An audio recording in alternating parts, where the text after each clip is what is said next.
reading at the end of the afternoon. This budget is an interesting one, and there's no other better person to talk about the constituency feeling and what it means to the people, especially if they come from the western part of the country. With me here, we have a honorable member, MP for Matungu, MP Oscar Nabulindo, just to give us his opinion on the budget and the processes that has gone into this budget. Karibu sana, Honorable. Maybe from where you sit, talk to us about what you've seen in this budget. What stands out for you? Asante sana.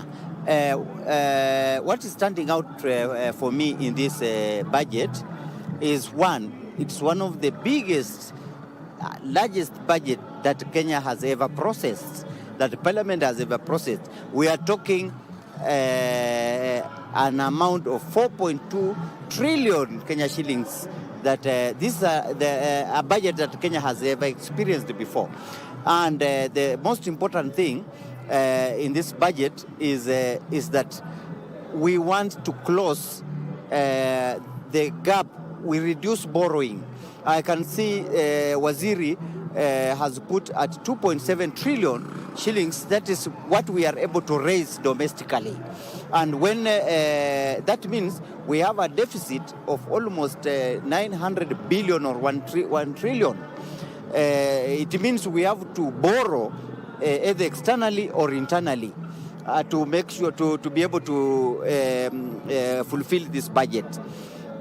And another thing that I am seeing in this budget is that I'm expecting the minister to read out measures of how he is going to reduce taxation and reduce the burden on Kenyans. You remember the reason why Kenyans went on the streets last year because of the finance bill was because of high taxation.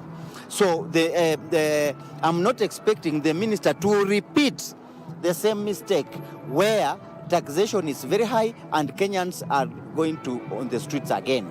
We want a budget which takes care of mwananchi's maslahi, because as we speak, people are struggling.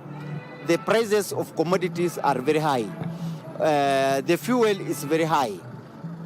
So we are expecting the minister should come out and tell Kenyans that I have taken this measure to reduce the cost of living for Kenyans. And when it comes to the people who are employed, pay is very high. People are saying pay is very high. Me as a member of parliament, my pay is almost 400,000. Some people say members of parliament don't pay tax. We do pay tax. Our families pay tax. So when the pay is at 18%, hiyo inaumiza watu. We are suffering as the people who earn from the exchequer. And I'm also expecting that the government will not take 70% of this money that is collected and borrowed for the expenditure of paying salaries. That means recurrent expenditure. The biggest undoing of this country is that 70%, over 60 to 70% of the income that the government generates actually goes to recurrent expenditure. Tunaokota pesa kulipa mishahara. Tunaokota pesa kununua gazeti kwa ofisi.